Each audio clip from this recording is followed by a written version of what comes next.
So joining us is Sheeran of Insight Loans, and he's going to share some very timely information on refinancing and reverse mortgages with us today. Let's get into your presentation.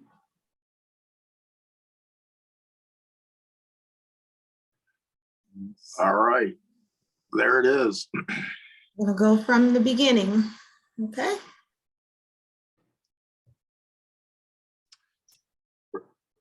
Ready to go? Yeah, do you want me to go to the next one or? Do you want No. So good afternoon, everybody. This is Sheeran. Like Latoya said, I'm a mortgage broker out of Novi, Michigan. We're called Insight Loans. I've been in the financial services for over 30 years and a mortgage broker for 10 years. So I look forward to providing a lot of solid information, keep it simple, and clear up any kind of the negative views and misunderstandings about reverse mortgages. Can we go to the next slide, please?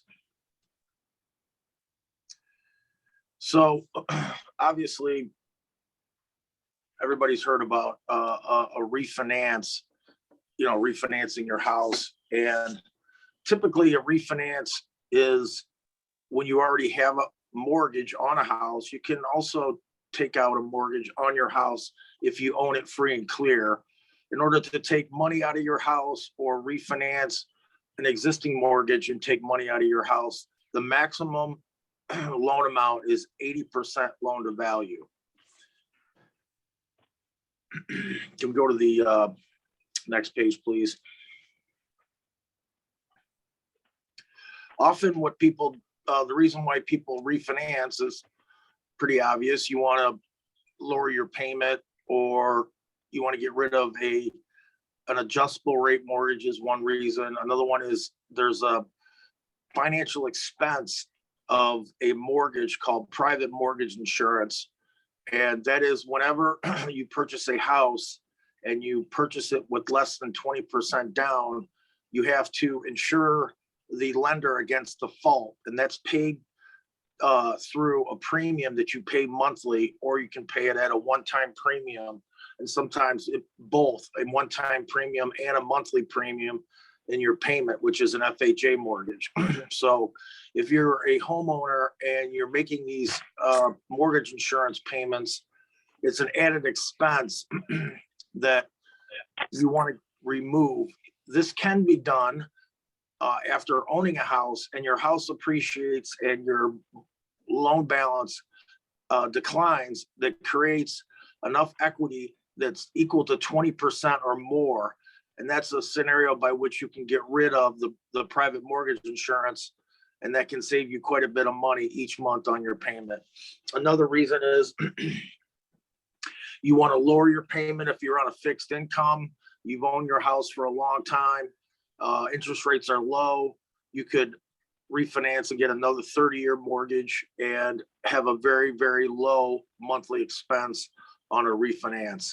The other type of refinance is those who are in their more high earning years that want to take advantage of the low interest rates and shorten the term on their mortgage, say perhaps to a 15-year or a 10-year fixed. And because the interest rates are so low, the effect on their payment is very small. Their payment either stays the same or only goes up by a small amount when they change their mortgage from a 30-year to a 15-year fixed. Yep. Can we go to the next slide, please? So here's some examples of the current marketplace and what interest rates look like today, which are historical. We are in historically low interest rate environment and historically high housing values. So it's a perfect positive storm because rates are low and values are high, which enables you to, if you own a house. Now, the other side of that is obviously buying a house, but we're not talking about that. We're talking about refinancing. So right now, homeowners in America have a lot of value in their houses and interest rates are low. So this enables them to capitalize on this environment of improved financing. So, for example, if you have a credit score that's 740 or higher, and you have 80% to as high as 95% loan to value, which is a term that means if you have between 20% or 5% equity in your house, so 80 to 95% the loan is to the value of your house, you can refinance. If you have a credit score that's higher than 740, current refinance rates on a 30-year fix are around approximately 2.75%. On a 15-year fix, you're looking at 1.875% on a 15-year fix. But again, if you are above 80%, which means that you have less than 20% equity, you're going to pay mortgage insurance. But that's where you are, right? That's a good idea where rates are today for those who are looking for a conventional loan and have excellent credit. On a cash out refinance, you're looking at a little bit higher interest rates for a conventional loan with excellent credit, and you want to take cash out of your house. There's a distinction in getting what's called a refinance for cash out and a refinance for just lowering your interest rate or lowering your term. And that distinction is that you're taking cash out of your house. And when lenders price your loan for taking cash out of a house, they raise the rates a little bit or they raise their cost. And why do they do that? Because historically, loans that have been provided to individuals that take out cash out of their house have performed less than those who are not taking cash out of their house. In other words, it's a little bit riskier because that means that the borrower, in not all cases, maybe they have good reason for the money or they're putting it in good places, but it can mean that they're short on cash. So they cash out refinances are a little bit more expensive than a regular refinance. Then as we move along down the scale, you're looking at FHA loans as a cash out refinance or regular refinance, which is just changing your rate and term.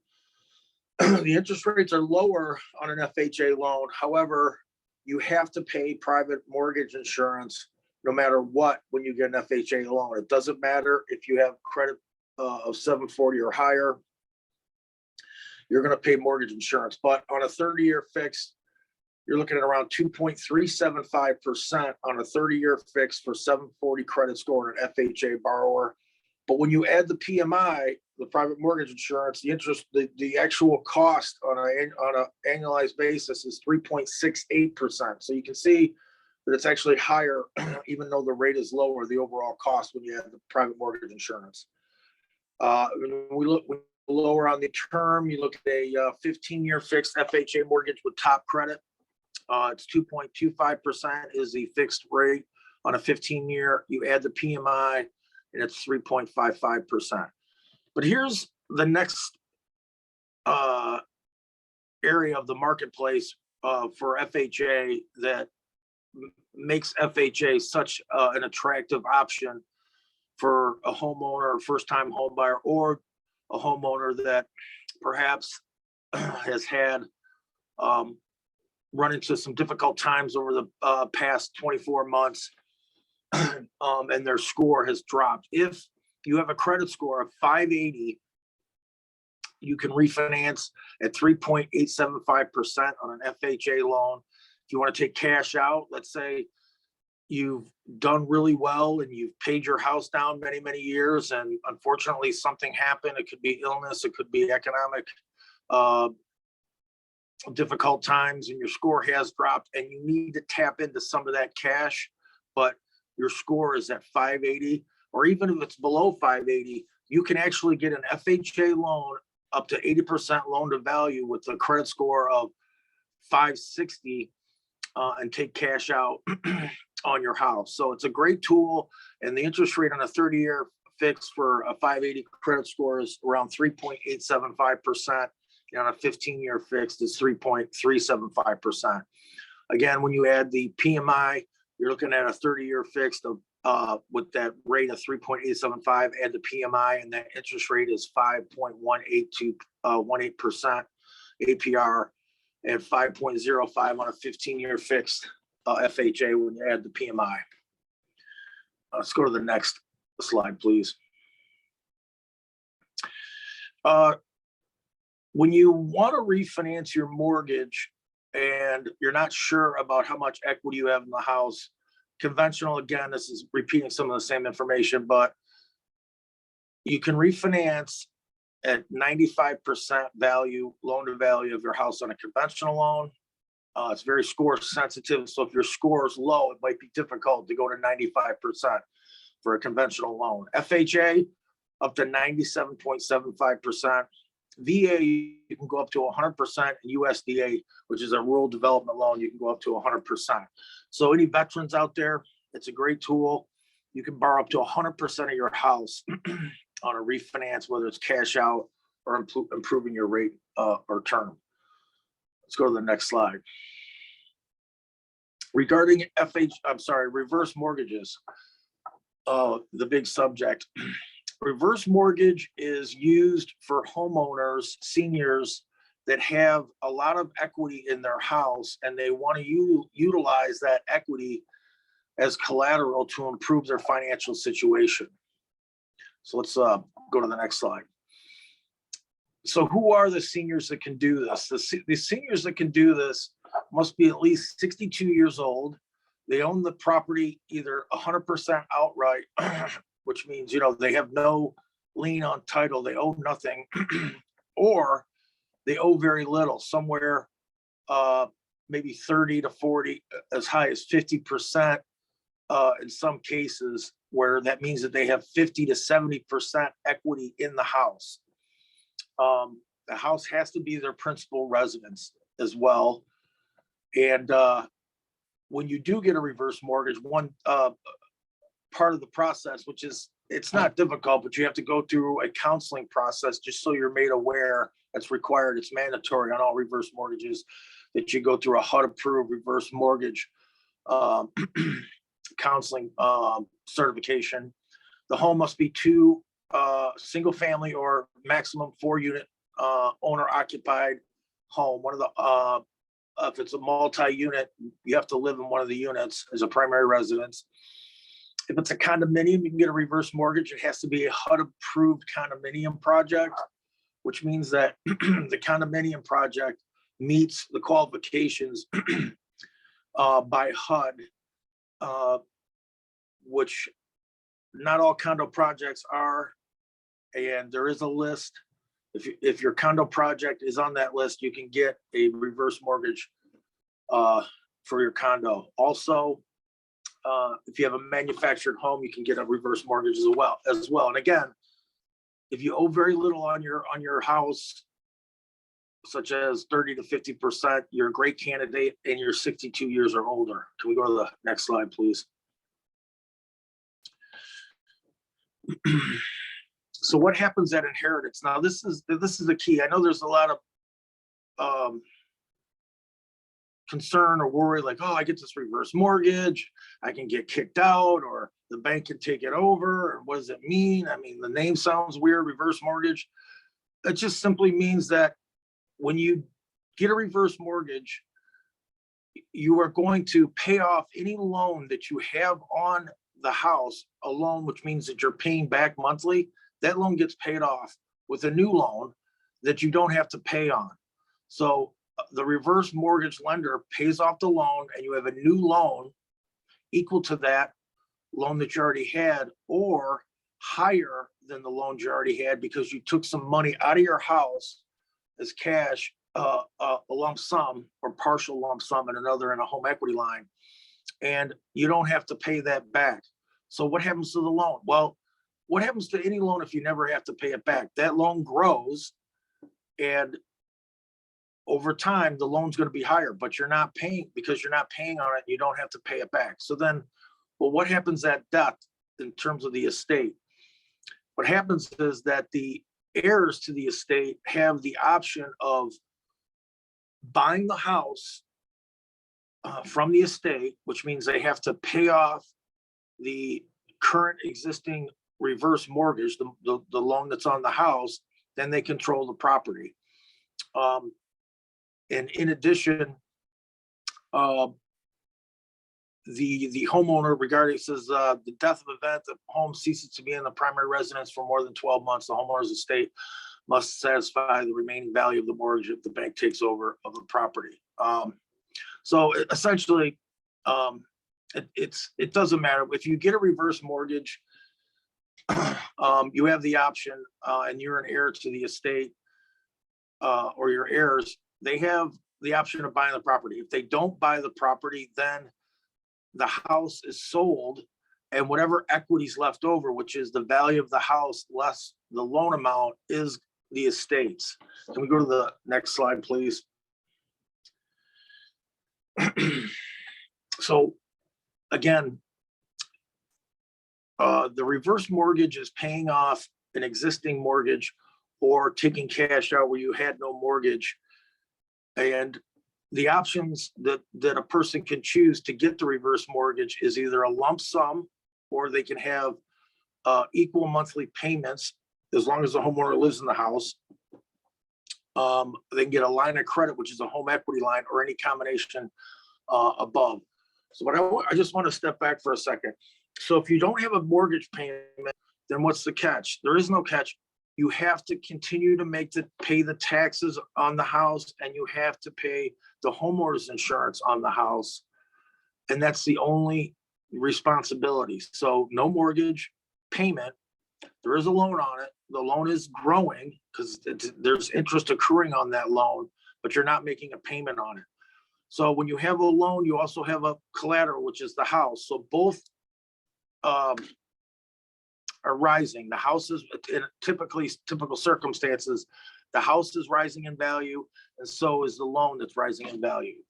So again, what happens to the heirs is they get a chance to buy the house, or the house is sold, and whatever's left over between the sale of the house and what's owed on the house goes to the heirs. There's never a situation by which the heirs are forced to pay anything if the house should depreciate and become less valuable than the loan, nor will the homeowner ever have to be forced in a situation to pay the difference if the house is worth less than the reverse mortgage loan. Can we go to the next slide, please? All right, pros and cons. Let's go to the next slide. Okay, allows the homeowner to stay in the house. You can pay off existing mortgage on the home. Like I said, no monthly mortgage payments. Kind of went ahead of the game here, but you can get a line of credit for payments on a flexible term, credit line of for emergencies, monthly payments, lump sum distribution, any combination of the above. Like I said, the most recent reverse mortgage that I closed, it was a classic case. The person was 64 years old. They had 30% equity loan on the property, 70% equity. They were still working, and they were miserable in this job. And I provided the solution for them, which they've never been happier. They got the reverse mortgage, paid off the existing loan, took out about $20,000 in cash, start collecting Social Security, and left their job and have been enjoying life. The Social Security, they have no debts. The person's living off their Social Security. They got some money in the bank along with their other savings, and no mortgage payment. He recently went up north to visit some friends for 2 weeks. He ended up staying up there for 3 months. Why? Because he didn't have to work, and he's got no mortgage payment. So that's a classic example of what a reverse mortgage does. So, and regarding the liability, as long as he pays the taxes and insurance and keeps up the house, that's it. That's all he has to do. And he's not worried about the estate, because when he dies, the son will likely sell the house, and whatever's the house sells for, less the reverse mortgage, the son will inherit. Can we go to the next slide, please? Again, a reverse mortgage, you can't get upside down on a reverse mortgage. If you die and the loan is higher than the house value, that's the bank's problem. It's just that simple. It's always the bank's problem. If you upon death, the heirs again get the house and there's nothing left, there's no value in the house, or there's no equity, that's the bank's problem. But if there is, the heirs get the equity. Let's see. Loan proceeds are not taxed. It's not a taxable event. In some cases, interest rates on can be lower on traditional mortgages and home equity loans on a reverse mortgage, but not much. It's really, it's basically, it's the same. I got a question. What are the loan fees? We can move to question and answers. It says, let's just go to the cons then. Reverse mortgage usually does not affect eligibility of entitlement programs such as Medicare or Social Security benefits. However, in some needs-based government benefits such as Medicaid and supplemental Social Security may be affected by a reverse mortgage loan. You should consult a qualified professional to determine if there would be any impact to your government benefits. A lot of times the program's not well understood. However, there's people such as myself and counselors that will help you understand the reverse mortgage. So you want to move to questions and answers now, Latoya? Sure. We want to thank you for your time, Joe. Thank you for, sharing this very valuable information with us. I'm going to stop the share now. It seems we did have one question in the chat. Let's see. What are the fees? Yeah, what are the fees? Okay. For reverse mortgage, your only cost is going to be the cost of an appraisal out of pocket, which is around $550. In some cases, $100 counseling fee. There are free counselors because you have to go through this HUD counseling.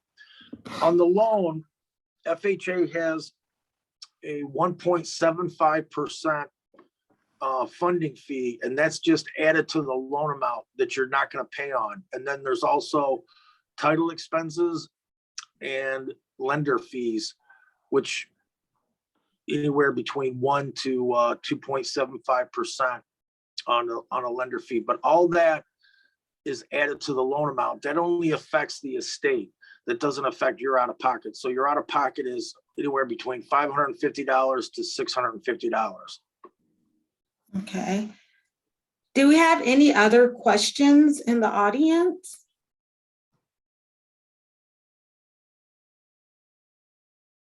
Let's see. What is the major disadvantage of a reverse mortgage? The major disadvantage of a reverse mortgage is if you're really concerned about your heirs inheriting more money, then that's the disadvantage, because you're borrowing money against your house. There's a loan on the house. It's not being paid down. So the loan's growing.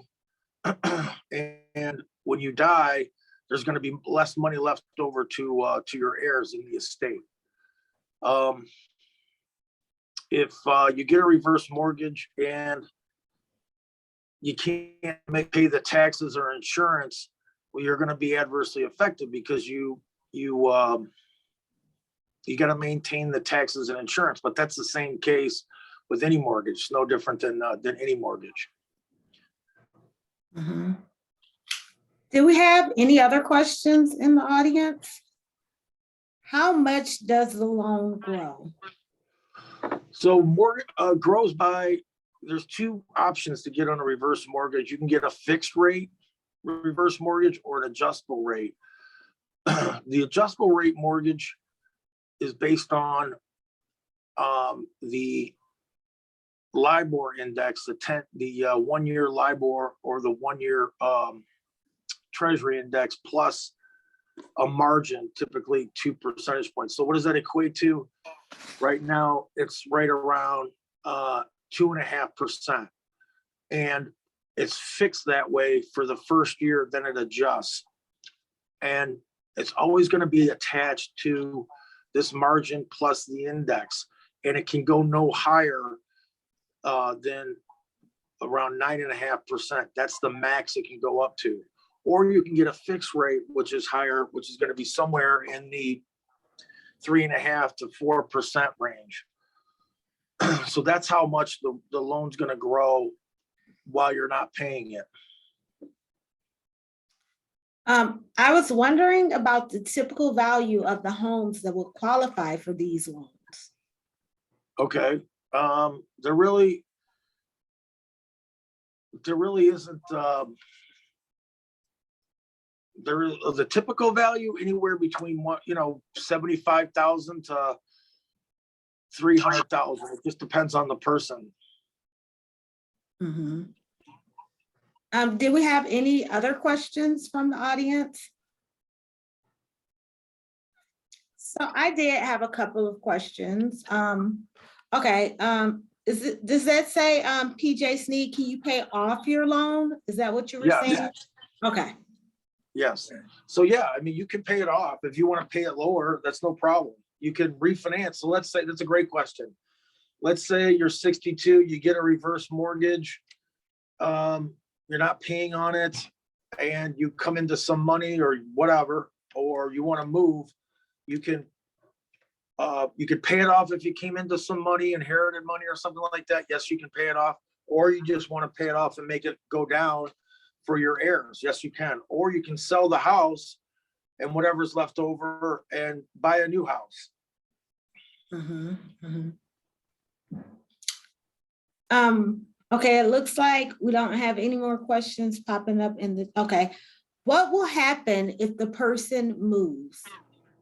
Okay, great question. So let's say I have a $200,000 house, and I pay off my existing loan, and I get a reverse mortgage, and the new reverse mortgage loan is $100,000. I live in the house 5 years, and I decide to sell the house, and I sell it for $250,000, and the reverse mortgage is now worth $150,000. Well, then I sell the house proceeds pay off the reverse mortgage, and I take the difference of $100,000. Or conversely, if you get a reverse mortgage for $50,000 and the house is worth $100,000, and 5 years later you sell it for $150,000, you're just going to take the house of $150,000 minus whatever you owe in the reverse mortgage, which might be worth $60,000, and take the difference, and then take the rest, take that money and move someplace else. Mm-hmm. Did we have any other questions? You want to pop in the chat? I have a question, Joe.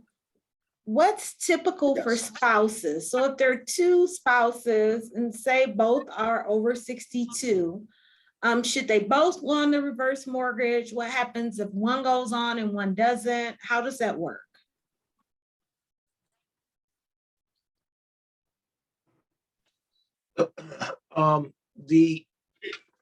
The youngest of the spouses has to be 62.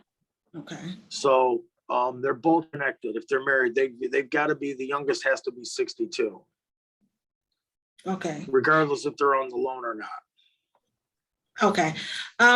If something happens to the older spouse and the younger one is not on the loan, are they held responsible for paying off the loan to be able to stay in the home at that point? Well, somebody has to, yeah. So that has to be refinanced because it's predicated on that sole person's financials. So if it's based on that person's Social Security income and their debts, and it's in their name, then yes. So then the heir, which is the spouse, okay, would have to determine that they want to take control of the property and refinance it into their own reverse mortgage. Okay. Okay. And then, so we know that you have to live in the home. Because we've heard these stories about people having to leave their home and the reverse mortgage becoming due. how long can you stay out of the home? Say someone has to be in rehab for a year or something. Would that cause the reverse mortgage to go back into repayment, or how does that work? Um, that's a great question. You're talking about, so that's no longer their primary residence? Yeah, or they're planning on coming back to their primary residence. There's just medical reasons where they have to be away. Frequently, older adults may need to go to rehab and spend like 6 months there to, be able to go back home, or if something like that happens. Yeah, as long as it's their primary residence, the big issue comes to where it's like a rental property. It doesn't have the association of a primary residence, because when it changes from that status, it becomes higher risk to the lender, because it means that the house doesn't have the same meaning to the homeowner, not their primary residence. Okay. Did we have any other questions from the audience at this time before Joe goes ahead and wraps up? Okay, well, we just want to say thank you so much, Joe, for sharing this information with us. Thank you for your time. If anyone wants any further information, I have Joe's information. It was in the, let me put his information back up. I'm sorry. I'm going to put Joe's information back up so you guys can write that down. Well, thank you, Latoya. Thank you, everybody. I appreciate the opportunity to present today. And if you have more questions, or call me, email me, I'll be happy to answer them. Okay, so that's Joe's information up if you want to take it down. Joe Sheeran, 248-980-1354 for a sale. Office number 248-305-8101, and his email is there. So if you want to take that information down, I'll give you a few minutes. You can reach out to Joe with any questions or concerns that you may have.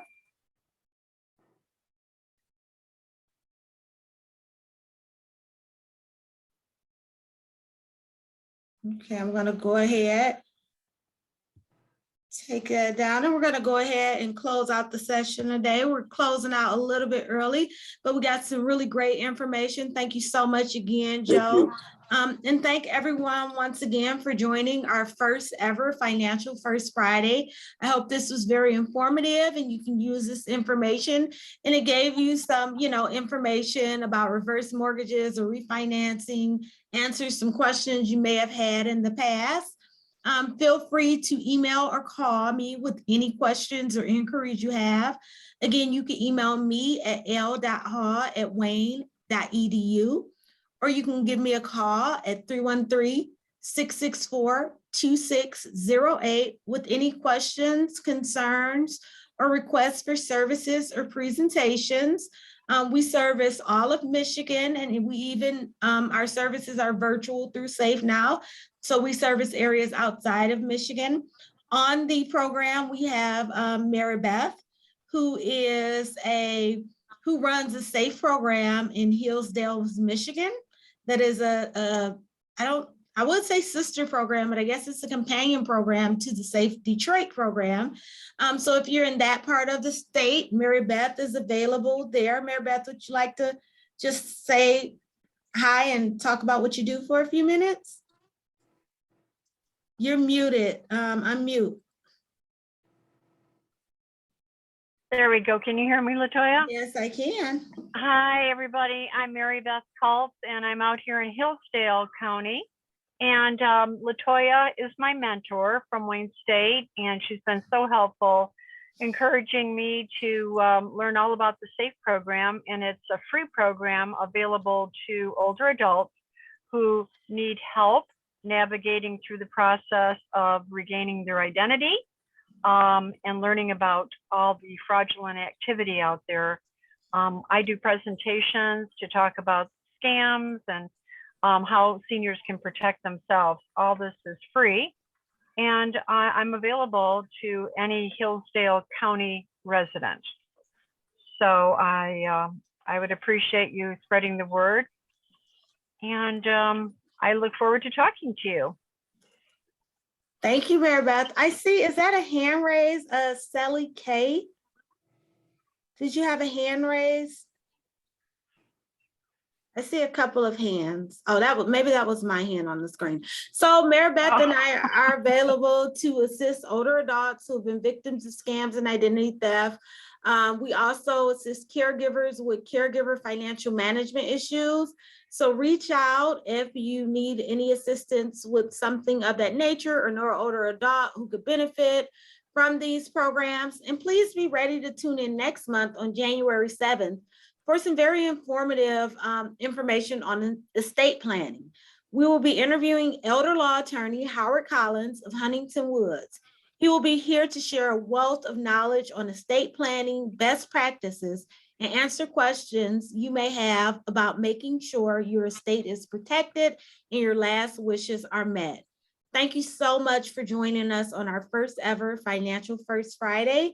And as I said before, if you have any questions or concerns or any need for services, please reach out. Thank you, everyone. Goodbye. Bye-bye.